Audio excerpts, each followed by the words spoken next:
guys, and welcome back to this channel. In this video I'll be showing you guys how you can export only like a part of your clip on CapCut PC. So for instance, you have this video right here and you only want to export a certain part like this one. You're just going to split it, and you're going to split the other part as well.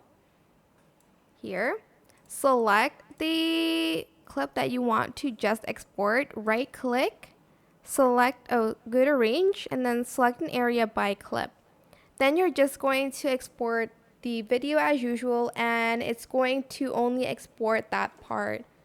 So yeah, that is it. Make sure you've ticked video export as well. This is just a video cover that I have. It's not going to show this, but I hope this tutorial is helpful for you guys. Don't forget to like, comment, share.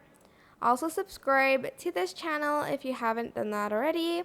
If you have any more questions, just leave it in the comment section down below. I will try my best to answer them all for you guys. And if you found this video helpful, please click the thanks button above the description box down below. Thank you so much for watching. Bye!